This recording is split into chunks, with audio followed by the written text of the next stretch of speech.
జనవరి 23న రాయ్పూర్లో ఒక తుఫాన్ చెలరేగింది. అయితే ఆ తుఫాన్కి కారణం ప్రకృతి కాదు, ఇద్దరు టీమిండియా బ్యాట్స్మెన్లు. న్యూజిలాండ్తో జరిగిన సెకండ్ టీ20లో టీమిండియా ప్లేయర్స్ మామూలుగా రెచ్చిపోలేదు.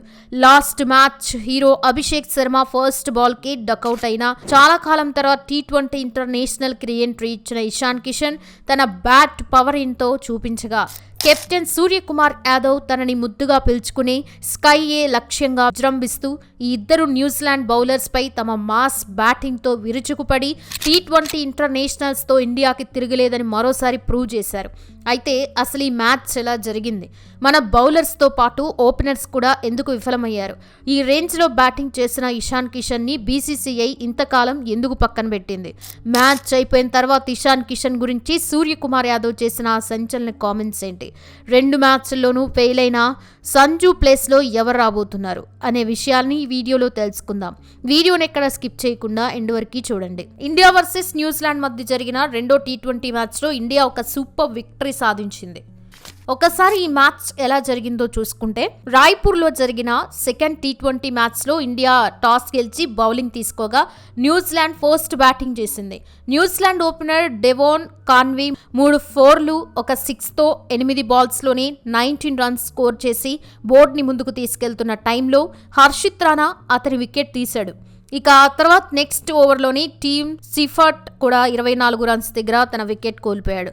ఇక రచిన్ రవీంద్రతో కలిసి గ్లెన్ ఫిలిప్స్ ఇండియన్ బౌలింగ్ని బాగానే హ్యాండిల్ చేస్తూ 27 బాల్స్లో 55 రన్స్ పార్ట్నర్షిప్ చేయగా కుల్దీప్ బౌలింగ్లో 19 రన్స్ దగ్గర ఫిలిప్స్ అవుట్ అయ్యాడు. అతని తర్వాత డారెల్ మిచెల్ 18 రన్స్ చేసి అవుట్ అవ్వగా అప్పటి వరకు బాగా ఆడుతూ 4 6లు 2 4లు కొట్టి 26 బాల్స్లో 44 రన్స్ చేసిన రచిన్ రవీంద్ర కుల్దీప్ బౌలింగ్లో హర్షదీప్కి క్యాచ్ ఇచ్చి అవుట్ అయ్యాడు.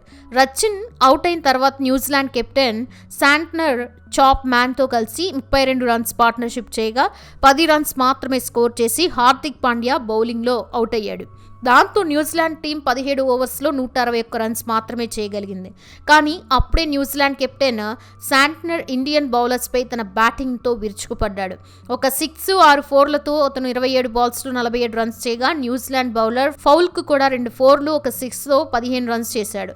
అలా వీరిద్దరూ కలిసి జస్ట్ 19 బాల్స్లో 47 రన్స్ చేయడంతో న్యూజిలాండ్ 20 ఓవర్స్లో 6 వికెట్ల నష్టానికి 208 రన్స్ చేయగలిగింది. అలా 209 పరుగులు భారీ లక్ష్యంతో ఇండియా చేజింగ్ దిగ్గా ఫస్ట్ ఓవర్లోనే సెకండ్ బాల్ కి 6లు కొట్టిన సంజు శాంసన్ అదే ఓవర్లో 5th బాల్ కి 6 రన్స్ మాత్రమే చేసి అవుట్ అయ్యాడు. ఇక సెకండ్ ఓవర్ ఫస్ట్ బాల్ కి డూపీ బౌలింగ్ లో అభిషేక్ శర్మ డక్అవుట్ అయ్యాడు. దాంతో ఇండియా 1.1 ఓవర్స్లోనే ఇద్దరు ఓపెనర్స్ ని కోల్పోయింది. దాంతో చాలా మంది ఫ్యాన్స్ ఇండియా ఈ మ్యాచ్ లో గెలుస్తుందనే నమ్మకాన్ని కోల్పోయారు. కానీ అప్పుడే రాయ్పూర్ క్రికెట్ స్టేడియంలో తుఫాను మొదలైంది. చాలా కాలం తర్వాత ఇండియన్ టీ20 స్క్వాడ్ లో చోటు దక్కించుకున్న ఇషాన్ కిషన్ 2 ఓవర్స్లోనే 2 వికెట్స్ పడ్డాయి అనేది ఏ మాత్రం పట్టించుకోకుండా బౌండరీల మీద బౌండరీలు బాదుతూ 2 ఓవర్స్లో జస్ట్ 8 రన్స్ మాత్రమే చేసిన ఈ టీమిండియాని పవర్ ప్లే అయిపోయి టైంకి 75 రన్స్ తీసుకెళ్లాడు. ఇక అతనికి తోడు ఇండియన్ కెప్టెన్ సూర్యకుమార్ యాదవ్ కూడా మరో ఎండ్లో ఒక్కనాటి తన బ్యాటింగ్ ను మరోసారి గుర్తు చేస్తూ న్యూజిలాండ్ బౌలర్స్ పై వీర విహారం చేస్తూ కిషన్ తో కలిసి జస్ట్ 48 బాల్స్లోనే 122 రన్స్ పార్ట్నర్షిప్ నమోదు చేశాడు. అలా అప్పటి వరకు ఒక మెరుపు ఇన్నింగ్స్ ఆడుతూ 4 6లు 11 4లతో 32 బాల్స్లో 76 రన్స్ చేసిన ఇషాన్ కిషన్ ఈశ్రోది బౌలింగ్లో అవుట్ అయ్యాడు. ఇక అతని తర్వాత వచ్చిన శివం దూబే కూడా సూర్యకుమార్ యాదవ్తో కలిసి సూపర్ బ్యాటింగ్ చేస్తూ 37 బాల్స్లో 81 రన్స్ పార్ట్నర్షిప్ చేశాడు. అలా సూర్యకుమార్ యాదవ్ న్యూజిలాండ్ బౌలర్స్కి చుక్కలు చూపిస్తూ వరుసగా బౌండరీలు బాదుతూ 4 6లు 9 4లతో 37 బాల్స్లో 82 రన్స్ చేయగా శివం దూబే కూడా 3 6లు 1 4తో 18 బాల్స్లోని 36 రన్స్ స్కోర్ చేశాడు. దాంతో ఇండియా మ్యాచ్ని 15.2 ఓవర్స్లోనే ముగించి 5 మ్యాచ్ల సిరీస్లో 2/0 తేడాతో ముందంజలో ఉంది. ఇక ఈ చేస్లో ఇండియా 200+ రన్స్ని చేస్ చేయడంతో ఇండియా ఇలా చేయడం 6వ సారి. అలాగే 200+ చేసింగ్లో 28 బాల్స్ మిగిలిండగానే ఒక టీం మ్యాచ్ గెలవడం ఇదే ఫస్ట్ టైం. మ్యాచ్ అయిపోయిన తర్వాత పోస్ట్ మ్యాచ్ ప్రెజెంటేషన్లో టీమిండియా కెప్టెన్ సూర్యకుమార్ యాదవ్ మాట్లాడుతూ ఇషాన్ లంచ్లో ఏం తిన్నాడో మ్యాచ్కి ముందే ప్రీ వర్కౌట్ డ్రింక్ తీసుకున్నాడో నాకు తెలియదు, కానీ అతడి బ్యాటింగ్ చేసిన తీరు మాత్రం అద్భుతం. జస్ట్ 6 బాల్స్కే 2 వికెట్స్ కోల్పోయిన స్థితిలో ఇలాంటి విధ్వంసకర బ్యాటింగ్ని నేనెప్పుడూ చూడలేదు. పవర్ ప్లేలో తొలి 2 ఓవర్లలో మాకు కేవలం 8 పరుగులకే వచ్చాయి. అటువంటిది పవర్ ప్లేను 75 పరుగులతో ముగించడం నిజంగా గ్రేట్.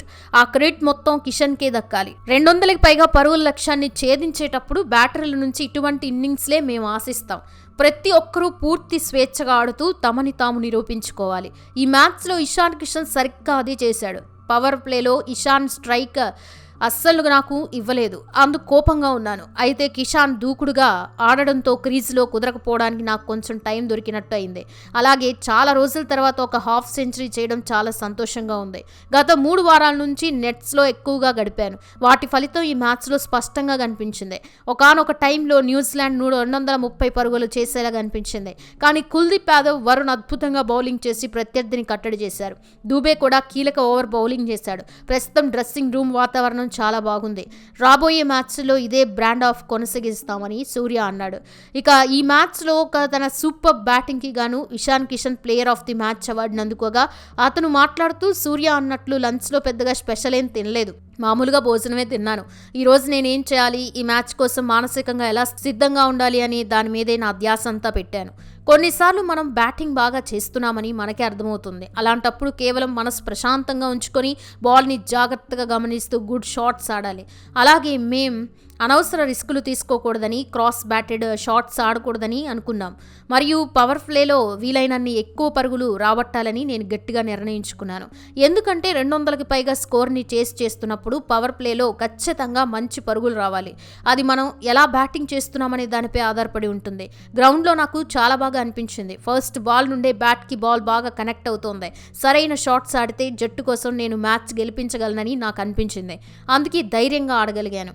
డొమెస్టిక్ క్రికెట్ ఆడి అక్కడ ఎక్కువ రన్స్ చేసి ట్రోఫీలు గెలవడం వల్ల నా ఆత్మవిశ్వాసం పెరిగింది.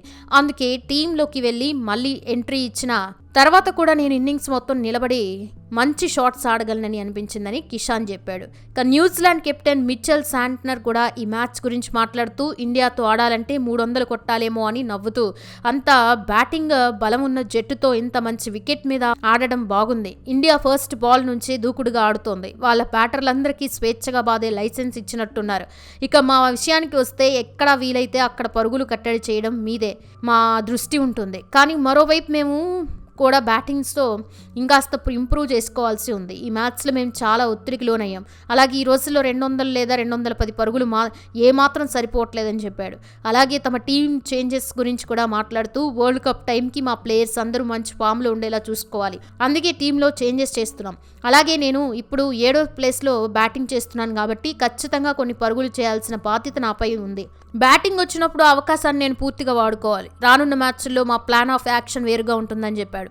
అయితే ఈ మ్యాచ్లో జస్ట్ 6 రన్స్కే అవుట్ అయిన wicket keeper batsmen Sanju Samson మొదటి T20 మ్యాచ్లో కూడా జస్ట్ 10 రన్స్ మాత్రమే చేసి అవుట్ అవ్వగా మిగిలిన మ్యాచ్ల్లో అతని ప్లేస్లో వేరే ప్లేయర్ రీప్లేస్ అయ్యేలా కనిపిస్తున్నాడు. ఇషాన్ కిషన్ ఎలాగో వికెట్ కీపర్ కాబట్టి అతన్నే ఇక నుండి వికెట్ కీపర్గా ఉంచి సంజు స్థానంలో బెంచ్ పై ఉన్న శ్రేయస్ అయ్యర్ని తీసుకొచ్చే అవకాశాలు అయితే గట్టిగా కనిపిస్తున్నాయి. చూడాలి మరి నెక్స్ట్ మ్యాచ్లో ఏం జరుగుతుందో. సో ఇది ఫ్రెండ్స్, ఈ వీడియో కనుక మీకు నచ్చితే ఒక లైక్ చేసి ఇలాంటి మరెన్నో ఇంట్రెస్టింగ్ వీడియోస్ కోసం మా ఛానల్ని సబ్స్క్రైబ్ చేసుకోండి.